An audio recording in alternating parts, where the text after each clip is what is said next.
When the city of Ashford was still shrouded in the early autumn mist, I quietly closed the door behind me, carrying a backpack stuffed with memories and a wound in my chest that would never heal.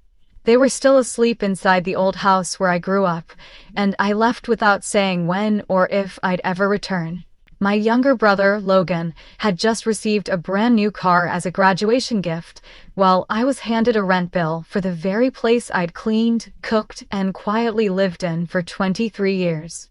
That paper still sat on the kitchen table next to the toast I made for everyone last night, but I also left a letter, not a farewell, but an indictment of everything I had endured as the daughter of the Bennett family. If you think family is the safest place in the world, my story might make you question everything you once believed.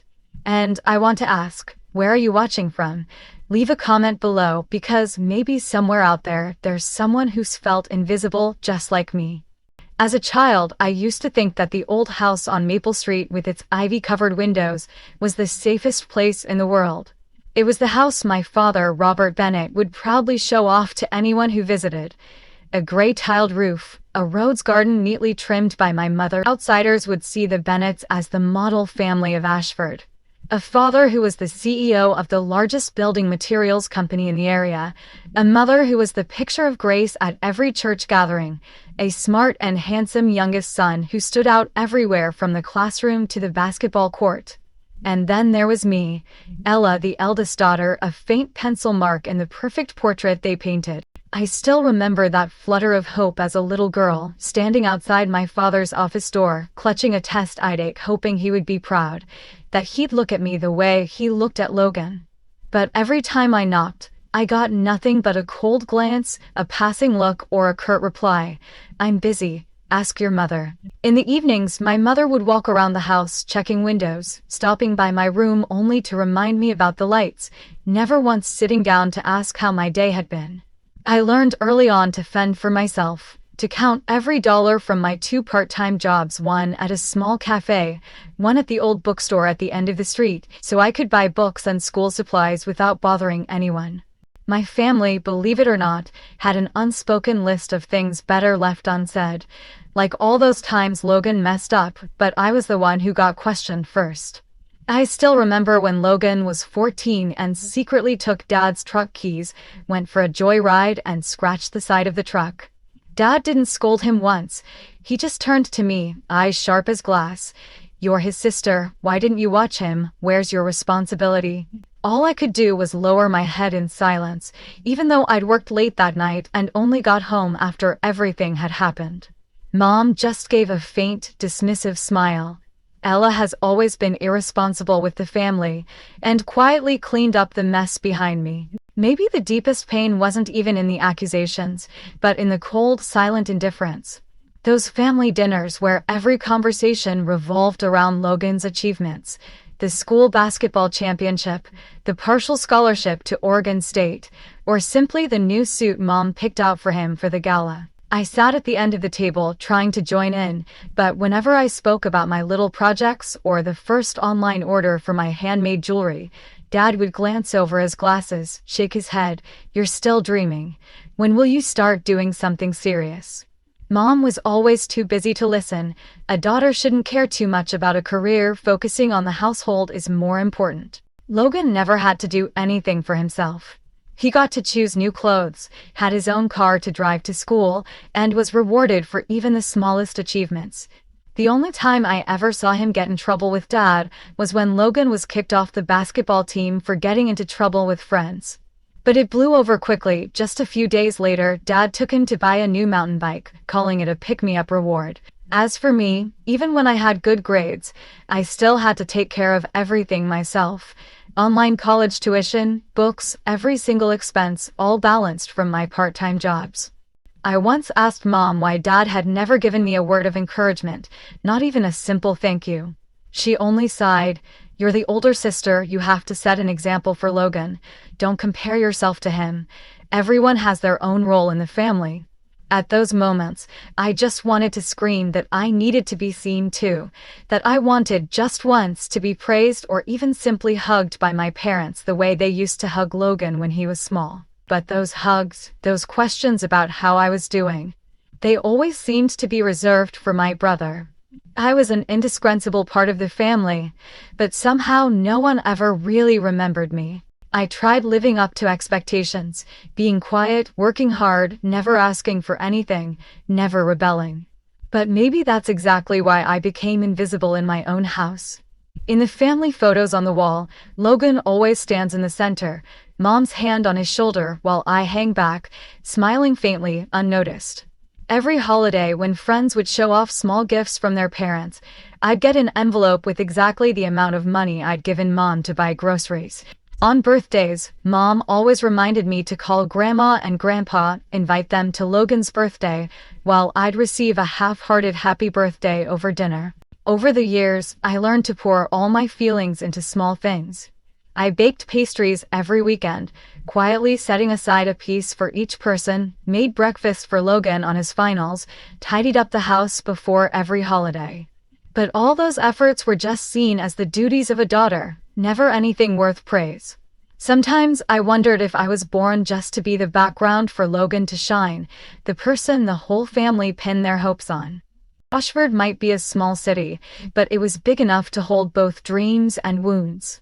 I worked 2 jobs, came home after the city lights came on, and on long nights lying in bed, I'd hear my parents whispering about plans to buy Logan a new car, while I was just trying to figure out if I'd have enough to pay tuition that month. On the outside, we looked like the perfect family. On the inside, there was just a girl trying to survive, and no one really wanted to know what she was thinking or feeling. Those days dragged on, quiet and lingering like a drizzle outside the porch. I learned to hide my tears behind a smile, to tuck my dreams away behind Mom's reminders. Dad only cared about Logan's success. Mom just wanted Logan to be happy. And I was only loved as long as I fulfilled my role as the big sister. But the older I got, the more I realized there are things you can't redo, like the feeling of being recognized, of being loved unconditionally. Once, when Logan broke a promise to a friend and left him waiting in the cold because he had a party at home, Dad called me down the living room and said, "You're the older sister. You should have reminded him to keep his promise. That's your responsibility." That night, I lay awake wondering. With each passing day, I felt more and more keenly the thin line between myself and the rest of my family. Everything I did was just duty. My very existence, in my parents' eyes, was never important enough to really matter. Deep down, I knew the fire of injustice burning inside me would one day flare up. It's just that no one in my family had noticed it yet. When Logan entered his senior year of college, and the whole family's attention shifted even more toward him, I became even more determined to find my own path. Maybe it was because I was so used to relying on myself. The small wages from the cafe and the bookstore helped me save every little bit. I never dared to spend on myself. Every penny was carefully considered, from cheap lunches to the spools of copper wire I ordered online. The materials that became my very first bracelets, which I sold on my tiny Etsy shop. When I got my first order, from a customer all the way in Seattle, I held my phone with tears in my eyes, feeling for the first time in my life that someone actually valued something I had created. But that feeling I kept to myself.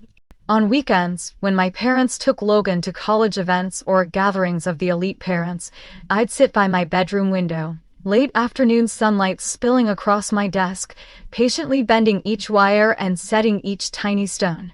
Sometimes Mom would stop by, glance in, and say, "Are you still messing around with those things? There's no future in that." Dad rarely asked about me as long as I paid the electric bill on time and didn't bother him during his online meetings in the study. He didn't care. At family dinners, I was just a shadow in a chair near the end of the table.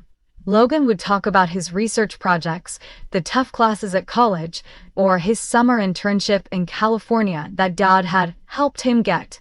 Every little achievement of his was a reason for the whole family to celebrate. Mom would excitedly bake cakes, Dad would call the relatives to share the news. I'd listen and nod, even though my heart tightened every time I remembered that just last week I'd received a partial scholarship from my online university. A bit of good news I only dared to text to an old friend in Salem, knowing that if I mentioned it at dinner, I'd only get Dad's indifferent shrug and Mom's sarcastic question, "Who doesn't take online classes? What's so special about that?" Once, I finally worked up the courage to tell everyone about the first jewelry order I'd sent all the way to Chicago. How I made my own packaging, went to the post office myself. Dad didn't look at me, just kept eating, while Mom gave a little laugh. "If you keep this up, you'll still be single when you're old, Ella." Logan gave me a polite smile, then changed the topic right away to the upcoming school festival, as if everything I said was meaningless. That night, as I cleared the table, I quietly washed the dishes, trying not to cry in front of Mom, because I knew my tears would never matter to anyone. At times like that, I'd remind myself to be stronger, to try even harder. I picked up extra early morning shifts at the cafe, squeezed in study time late at night after everyone else was asleep. I made a spreadsheet for all my expenses, every small amount carefully recorded. With each successful jewelry order, even if I only made a few dollars, I put a tiny part of it into a secret box under my bed, my freedom fund. Whenever I paused to breathe, looking out the window as the lights came on in the little town of Ashford, I felt both peaceful and lonely. I longed for someone to ask, just once, "Ella, how was your day?" But every day passed in chilling silence, filled only with Logan's music from the basement, Dad's keyboard chapping, Mom chatting on the phone with friends, bragging about her talented son. My existence became a habit no one bothered to notice. Gradually, I realized I no longer hoped for recognition from my parents. Every time I received an email confirming a new order, or when customers sent photos of themselves wearing my bracelets on Instagram, I felt a little warmth, even if it was just a sliver of sunshine. I learned to love myself through those small successes, through patience and self-reliance. I pictured the day I could finally leave this house, go to another city, live my own life without having to ask permission, without needing to explain, without fearing ridicule just for being different. But no matter how hard I tried to separate myself from everything, the feeling of exclusion still clung to me with every breath. One early winter evening, as I returned home from a late shift, I found the whole family gathered in the living room. They were planning Logan's graduation party, discussing the restaurant booking, the guest list, even the special dessert menu Mom had chosen just for him. No one asked if I wanted to give any input. No one asked how I would participate. I just stood at the doorway for a moment, then quietly went to my room, telling myself I was used to being left out. But the truth is, no one ever truly gets used to feeling like they don't belong, no matter how long they've endured it. Many times, I'd lie there staring at the ceiling, wondering if I suddenly disappeared, who would notice first? If I left them a sign, would anyone really understand? Every night, those questions would come back, silent but heavy, leaving me hurt and aching. I kept telling myself that the time would come for things to change, whether that meant changing myself or finally leaving this place for good. Logan's graduation party was held on a Saturday night, just as Ashford was turning into summer. The house was filled with fresh flowers, blue and white balloons lined the hallways, and the scent of perfume mixed with barbecue and the cakes my mother had baked herself.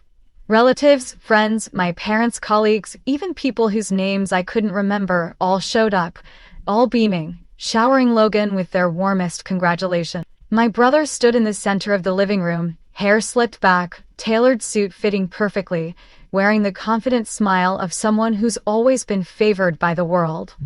I helped my mother arrange cakes, clear glasses, and ran back and forth like a real waitress. Whenever guests arrived, I forced myself to smile, listening as one person after another praised Logan, occasionally receiving a polite greeting meant for me. In that moment, I realized I'd never once been the center of attention at any family party, not for my birthday, not for Christmas, not for New Year's. I was always the one in the background, helping, listening, nodding, never the main character in my own story. When the party reached its peak, my father raised his glass of wine, and the noise in the living room fell silent. He looked around at everyone, his gaze landing on Logan, and in a deep, proud voice he declared, "Tonight, we're here to celebrate Logan Bennett, the pride of our family, who's graduated with honors, who has never disappointed his parents for a single day. Your mother and I are so proud of you, Logan." The room erupted in applause, every eye filled with admiration for my brother. Then Dad continued, pausing for effect as if to build suspense. "And we want to give you a special gift, something every hardworking graduate deserves. A brand new car." Out on the driveway, Logan shouted with excitement, and the guests poured outside, clapping and cheering as Dad pointed to the gleaming white Tesla Model 3 parked right in front of the house.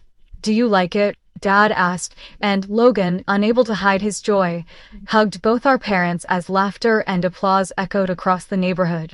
I stood quietly on the porch, watching everyone crowd around my brother.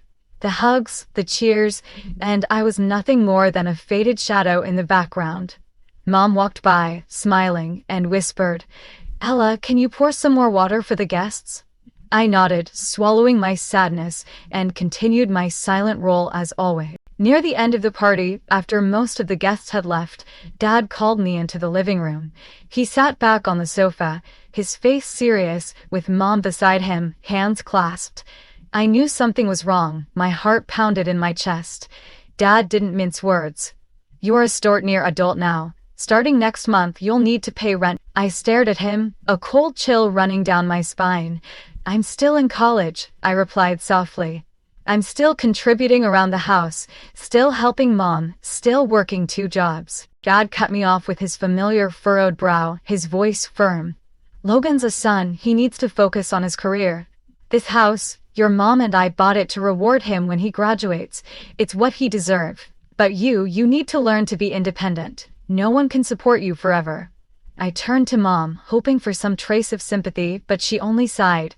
"Your father's right, Ella. At your age, I was already taking care of myself." I bit my lip to hold back tears, trying to keep my composure, but inside, everything was shattering.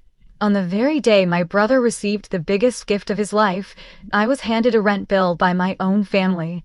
I walked back to my room, my head buzzing, the laughter and voices of Logan and his friends outside, echoing my loneliness and insignificance in the house that once felt like home. That night, I skipped dinner, lying silent in my room, listening to Logan's car start up and pull away. I thought about all my effort and sacrifices through the years, every small thing I'd done to keep this house tidy, every late night shift, every word of encouragement for my brother. All of it now worthless. The only value they saw in me was $900, 0 cents a month, as if my very existence needed to be paid for to be allowed in this family. When darkness covered the town, I sat by the window, the yellow streetlight glowing on walls lined with memories. For the first time, I no longer wanted to hold on to anything here. There was a sharp, cold feeling at that moment. I knew this was when I truly began to leave my family. Even if my body was still in that little room, my heart had already gone. I couldn't sleep at all. Every sound in the house seemed amplified, waves of coldness filling my room. The shadows of trees outside flickered on the wall, swaying like hands knocking softly on old memories. I curled up under my blanket, tangled in thoughts, anger turning to sorrow, hope giving way to despair, stared at the blurred ceiling through tears, struggling to understand how, with a single decision from my parents, everything I'd ever valued or believed about love could shatter so quickly. My whole life, I'd done everything right. I remembered being 16, walking home in the rain from a friend's house because Logan was busy driving his friends around and Mom was on the phone ordering his birthday cake. Every childhood memory felt like a shard of glass cutting into my palm. The more I remembered, the deeper the pain, the colder I felt. I wondered if I kept staying, kept doing these invisible things for them, would anything ever change? Or would I forever be a shadow, living on their pity, paying rent just to exist in the place once called family? The night dragged on, each tick of the clock heavy as I tortured myself. Am I useless? Am I selfish? Are my parents right? Early in the morning, while Logan was returning home to the gentle hum of his new car, I had already been up for hours. I sat at my desk, beside my spending notebook, a little box of handmade jewelry, and an unsent letter to my best friend in Salem. I gazed at the things I'd once cherished, and suddenly they felt foreign. I understood then that I no longer belonged here, not because I wanted to leave, but because staying had become nothing more than an empty obligation. They needed me to keep the house tidy, to ensure there was always food on the table, to pay my share of the bills. But who actually needed Ella? The person, the daughter, with a heart full of scars and small hopes. The next night, I lay quietly watching moonlight filter through the curtains, listening to the rustle of leaves. I knew that if I kept waiting for someone to love me, my life would always be nothing more than silent summers passing by the window. Quietly, I got up and rummaged for my oldest backpack, the one I'd never used because I'd never gone anywhere far. I packed only the essentials, a few changes of clothes, my old laptop, my jewelry box, a small journal, and some carefully hidden savings. I didn't cry. It was time for me to go, not because I'd lost, but to save myself from this invisible swamp. Before sunrise, I sat one last time at the kitchen table, once the center of every family meal. I took a blank sheet of paper and started writing not a goodbye, but an indictment of every wound I'd ever endured. I wrote about every time I was ignored. Every day I worked myself to exhaustion, only to be met with a dismissive shake of the head. Every dollar I contributed to the house that no one ever acknowledged. I described every tiny sacrifice, every time I wiped my own tears and smiled again just to avoid bothering anyone. I didn't blame them, I just wrote the truth, clear and cold as an account statement. I tried my best, but no one ever saw. If tomorrow you look for me, remember, no warning, no phone call, no text. I quietly left the Bennett house at dawn, while everyone else slept in their warm beds. I walked to the bus station in the cold morning mist, feeling both hollow and strangely light inside. I bought a one-way ticket to Salem, a city not too far, but far enough for a new start, where I had a friend who once told me her door would always be open if I ever needed help. I didn't look back. With every step away from Ashford, I left behind broken expectations, harsh judgments, and even the unnamed pain I'd carried for years. This was the beginning of a new journey, a journey to reclaim my worth and my true self, no longer just a shadow in what was supposed to be my home. Salem greeted me with a light morning drizzle, cold enough to make me shiver, yet I felt like a new seedling breaking through the soil, fragile but eager to live. The bus station in the city's outskirts was quiet. I dragged my heavy backpack past rows of old wooden benches, watching unfamiliar people hurry homeward. In my heart, I carried only one address.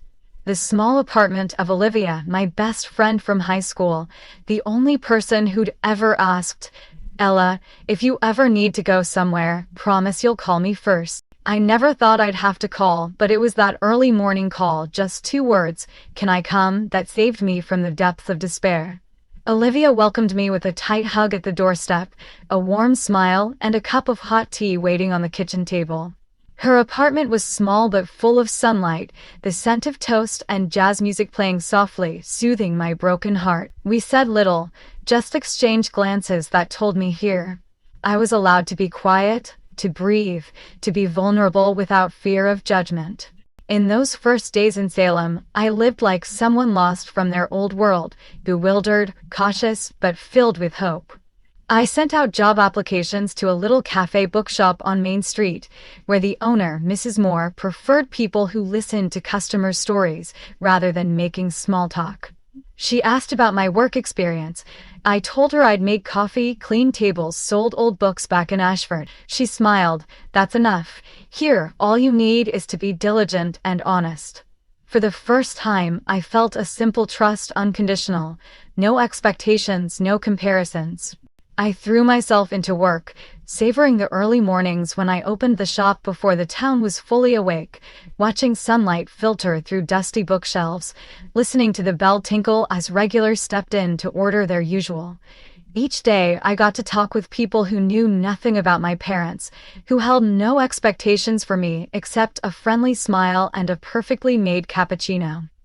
My first modest paychecks in Salem didn't make me rich, but they gave me a sense of agency, the freedom to choose my own path. At night, returning to the little room Olivia let me rent for next to nothing, I would sit by the window and open my grandmother's old journal.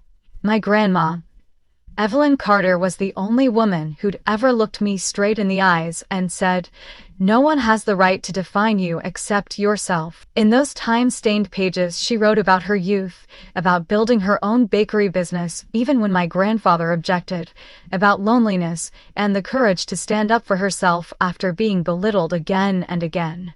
Between the diary pages were letters, financial statements, and scraps of paper with curious notes. Scholarship fund for Ella. Don't tell anyone except the lawyer. Those notes piqued my curiosity and gnawed at me. I talked to Olivia about them and asked for her help tracking down information about the scholarship fund and any assets my grandmother had mentioned. Olivia introduced me to one of her friends, Mason, a young lawyer specializing in family estates.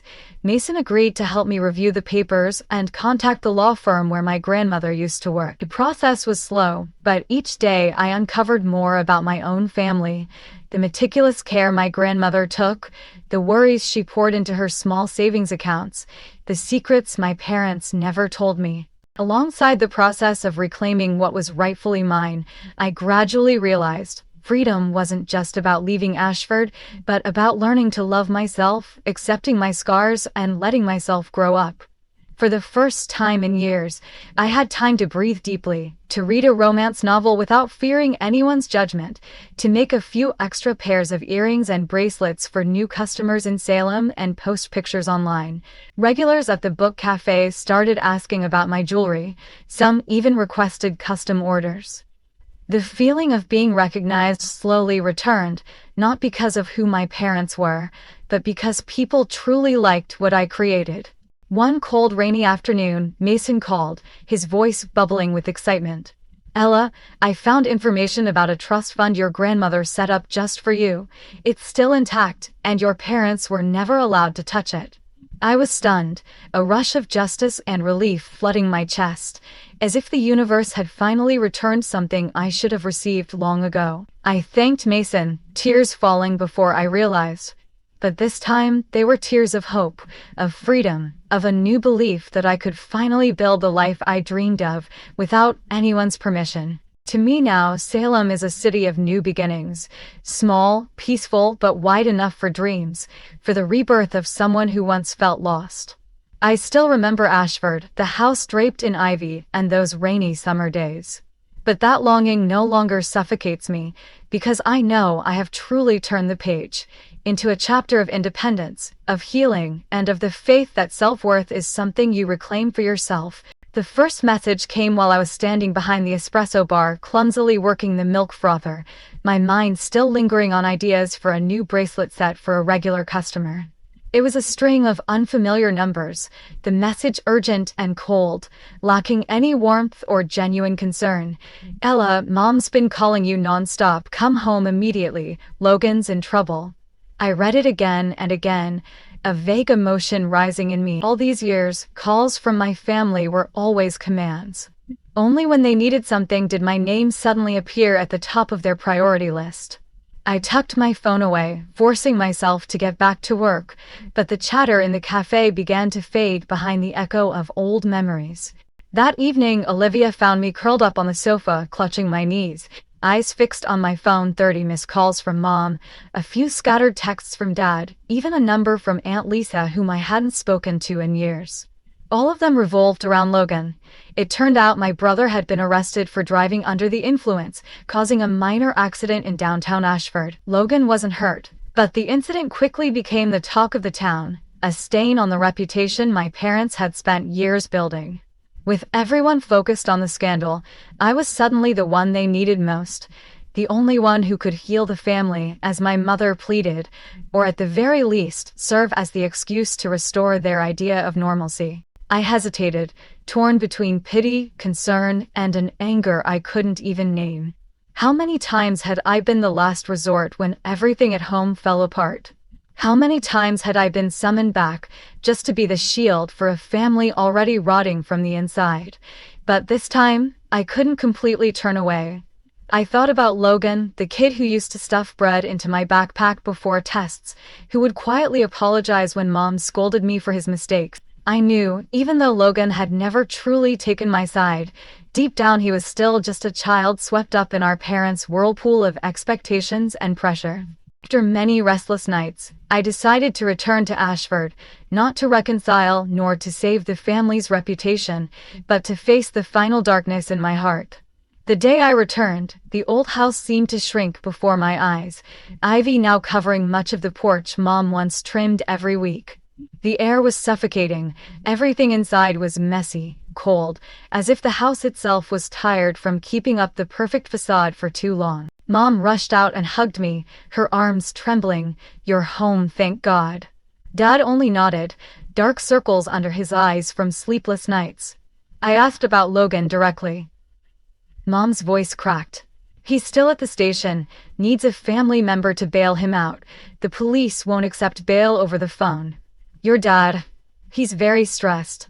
I looked at him, feeling none of the warmth, only the shadow of the man who terrified me throughout my childhood. Only when I agreed to go to the police station with Mom did she finally stop crying. Logan sat huddled inside, pale, hair a mess, eyes swollen. When he saw me, he stammered, "I'm sorry, Ella, I let everyone down." I saw in his eyes real regret, nothing left of the arrogant little brother from before. I sat across from him, not just because of the accident. I said quietly, but because of everything else. "You know better than anyone, don't you?"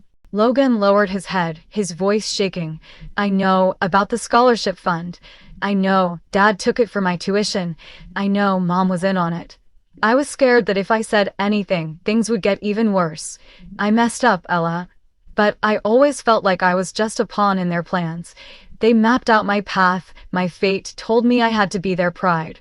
After listening to him, my anger faded into something I couldn't quite name, half pity, half relief.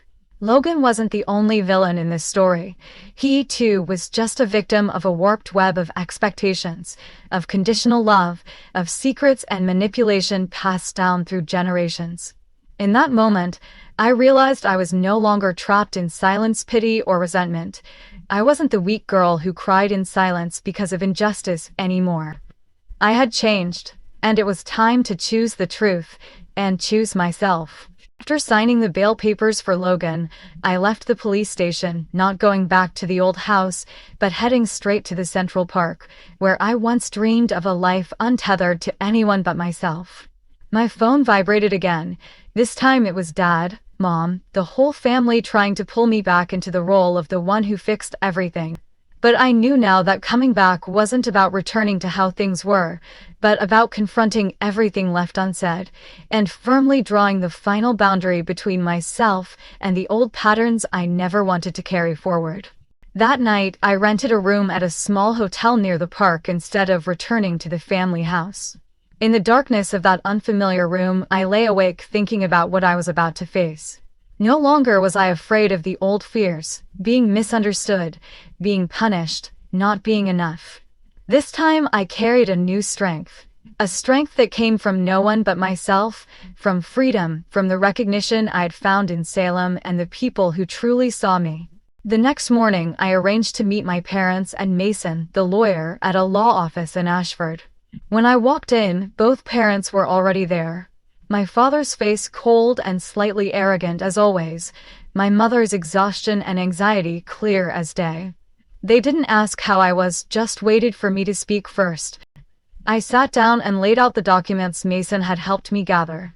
Proof of the trust fund my grandmother had created just for me, money transfers, evidence that my father had withdrawn the funds without consent, misused them, and even forged my signature to redirect part of the fund to Logan's tuition.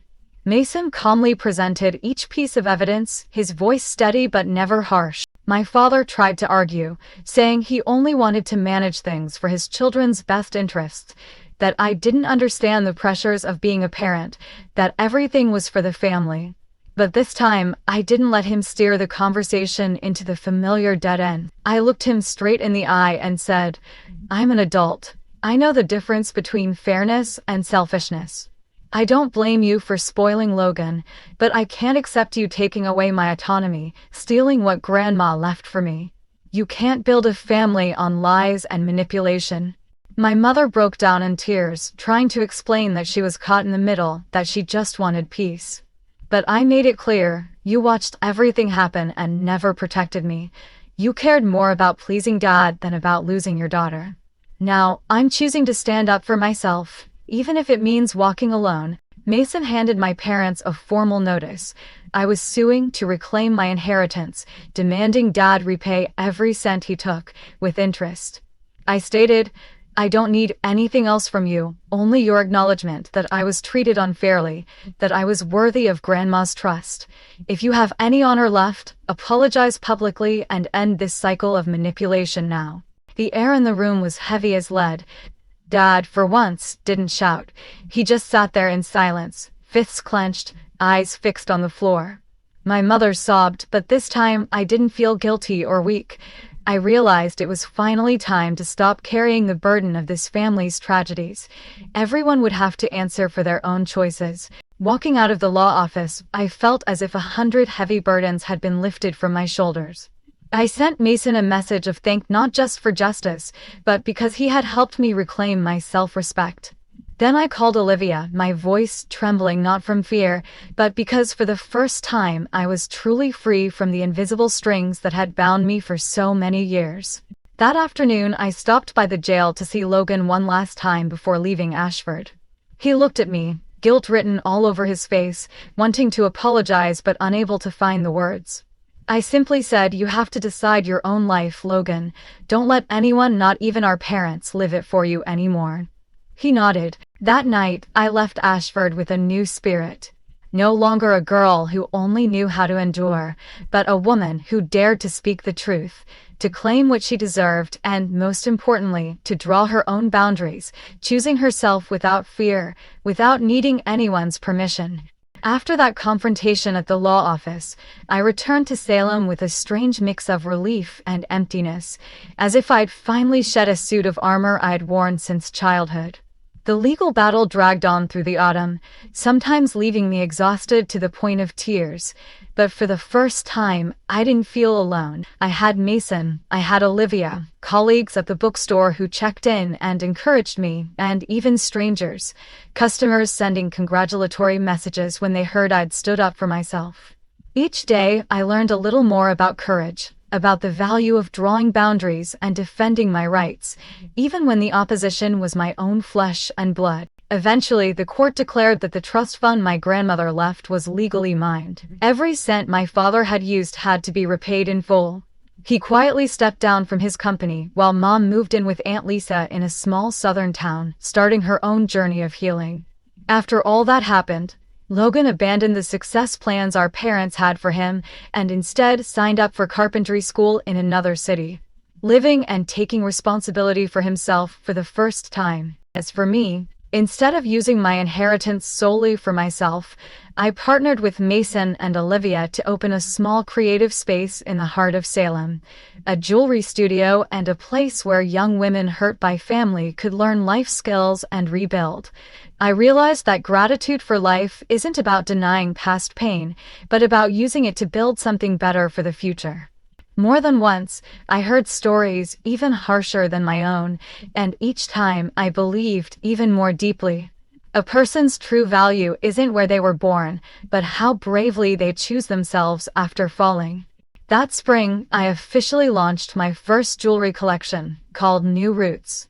The collection quickly caught the community's attention, not only for its craftsmanship, but for the story behind it. A girl cast out by her own family, rising to independence and inspiring others. On the store's website, I wrote, "No one should have to pay just to stay in the house of their childhood.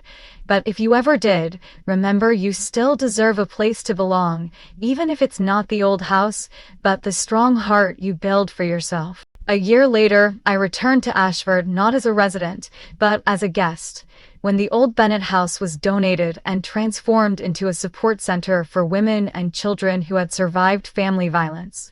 I stood before the ivy-covered house, watching people come and go, listening to the laughter of children ringing across the lawn, and my heart tightened not with pain, but with pride. Now it was a haven, a place of new beginnings for so many others.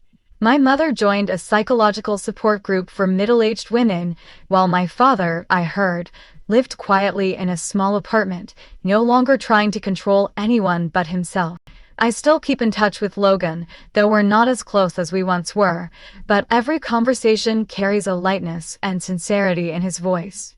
We don't have to forgive everything from the past, just understand that each of us has our own journey to adulthood, our own boundaries to set so that we don't hurt each other anymore. My new life is peaceful and full in a very different way.